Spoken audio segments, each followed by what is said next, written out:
dipersembahkan oleh Pak Aris, ini kalau kita bicara soal Sinaf, ini jumlah pegawainya sekitar berapa, Pak? Sekitar hampir 900 orang. Hampir 900 orang dan ada di banyak cabang sebetulnya, Banyak kalau saya cabang. tidak salah. Nah, ini bagaimana cara Pak Aris itu memimpin perusahaan dengan begitu banyak cabang, dengan begitu banyak tenaga kerja, supaya visi, misi perusahaan, bahkan rencana perusahaan itu betul-betul bisa diterima secara jelas gitu sampai tingkat yang paling bawah. Komunikasi menjadi penting. Itu Mas saya Rudi. garis bawahi ya. Ya, komunikasi menjadi penting di Sinaf. Jadi Sinaf ini mengedepankan komunikasi dua arah antara karyawan dan manajemen. Oke. Itu kita lakukan secara berkala. Setiap hari di Sinaf itu kita mengadakan yang namanya morning briefing. Setiap pagi? Setiap pagi. Oke.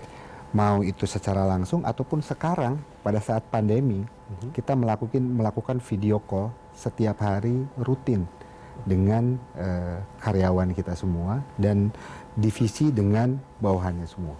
Jadi komunikasi akan menjadi penting untuk bisa menggerakkan seluruh karyawan untuk mencapai tujuan yang memang sama-sama kita harapkan. Iya, jangan sampai kan di tingkat pusat rencananya apa, di bawah punya rencana sendiri. Karena memang ini distribusi bisnis ini distribusinya cukup lumayan lebar, ada 36 cabang. 36 cabang. Di Sinaf ini kita mempunyai 36 cabang. Jadi yang paling penting adalah berkomunikasi dan berkoordinasi untuk bisa melakukan kontrol dan feedback apa yang mereka hadapi setiap hari. Jadi kunci utamanya adalah komunikasi. Yang kedua kalau kita lihat adalah edukasi. Edukasi adalah training. Nah, itu pun yang selalu kita fokuskan untuk pengembangan sumber daya manusia yang ada di Sinaf. Karena sumber daya manusia yang paling penting. Organisasi menurut saya is all about human.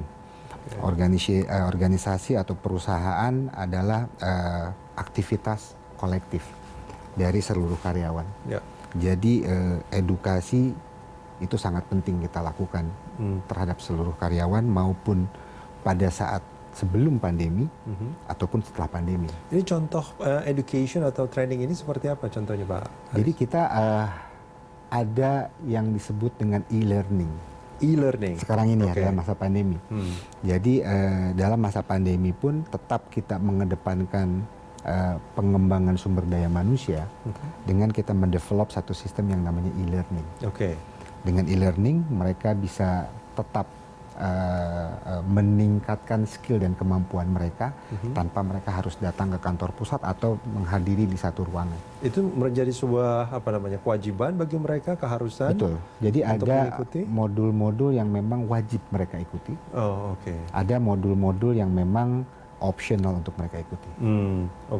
Itu diperuntukkan bagi semua karyawan di Sinaf. Betul. Tanpa kecuali. Tidak terkecuali BOD-nya juga mengikuti untuk e-learning tersebut. Nah, ini memang dikonsepkan oleh Sinaf sendiri atau sebetulnya menggunakan konsultan mungkin dari luar atau bagaimana sebetulnya? Atau based on experience atau? Kalau untuk e-learning sendiri kita melihat apa yang dilakukan oleh induk usaha. Sukses mengembangkan e-learning. Jadi kita mengembangkan e-learning jauh sebelum pandemi. Salah satunya tujuannya bukan hanya pengembangan kemampuan dari seluruh sumber daya manusia yang ada di Sinaf, tapi kita juga untuk efisiensi tadinya. Karena sebelumnya setiap training itu mengharuskan either trainernya datang ke cabang atau orang cabang datang ke kantor pusat. Dengan e-learning kita lebih bisa efisien karena mereka tidak harus datang ke kantor pusat atau orang kantor pusat tidak harus datang ke cabang.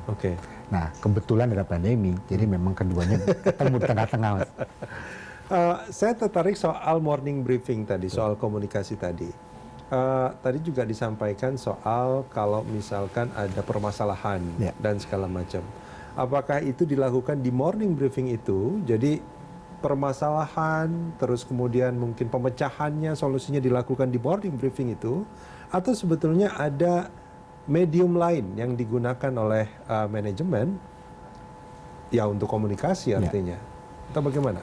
Jadi untuk lebih masif satu perusahaan memang kita melakukan setiap hari aktivitas morning briefing.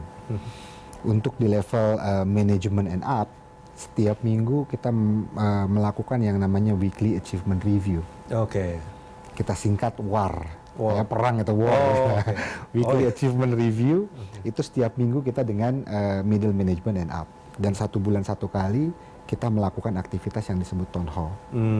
Setiap bulan? Setiap bulan. Okay. Setiap bulan. Jadi kita menginformasikan ke seluruh karyawan apa yang sudah kita capai di bulan ini dan apa yang menjadi tujuan di bulan-bulan kemudian. Okay. Jadi setiap bulan antara manajemen dengan karyawan kita melakukan interaksi dan transparansi. Ini saya garis bawahi, setiap bulan diadakan town hall. Betul. Town hall itu kan pihak manajemen dan Seluruh karyawan. betul. Oke, bertemu. Termasuk dari cabang-cabang. Betul, karena kita pakai video conference untuk cabang. Oke. Nah, dampak yang dirasakan dari town hall yang dilakukan secara periodik itu apa, Pak Aris? Dampak yang saya rasakan cukup lumayan banyak, Mas. Yang pasti adalah mereka tahu arah dan tujuan perusahaan ke depan. Oke. Dan mereka dari tahu mereka mempunyai persamaan visi dan misi untuk bisa mencapai apa yang perusahaan harapkan bersama-sama. Karena memang sekali lagi bahwa ini aktivitas bersama. Nah itu dampak seperti itu kita rasakan. Dan yang paling penting saya merasakan bahwa di Sinaf gotong royongnya itu cukup lumayan berjalan baik. Sehingga kita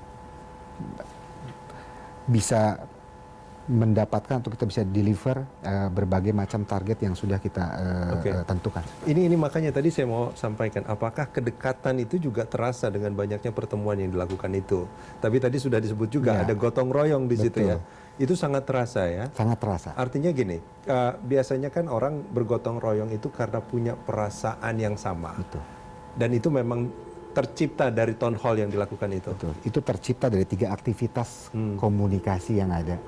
Yang tadi morning briefing kita lakukan, setiap minggu weekly achievement review kita lakukan, dan setiap bulan ada town hall. Itu kan adalah komunikasi-komunikasi yang secara periodik dilakukan.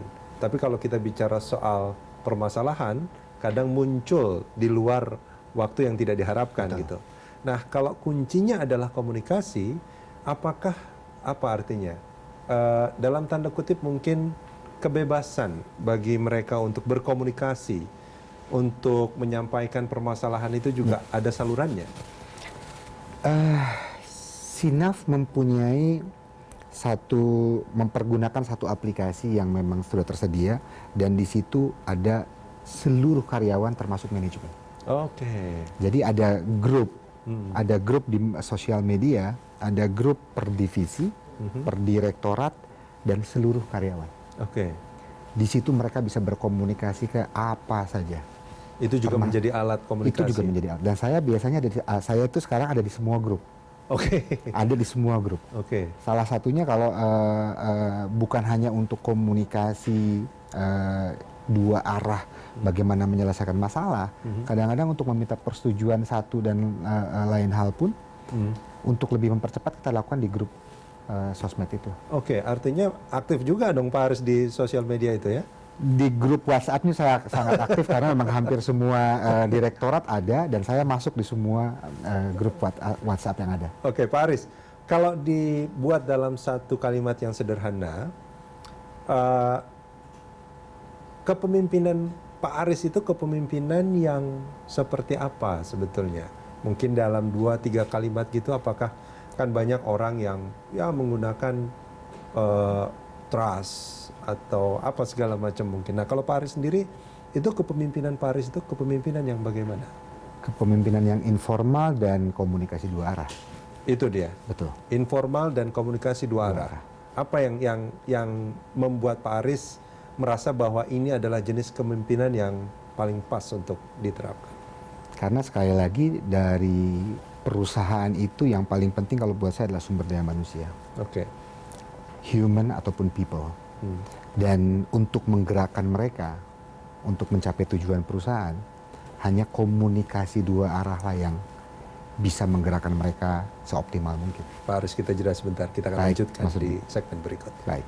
Pemirsa, jangan kemana-mana, kami segera kembali.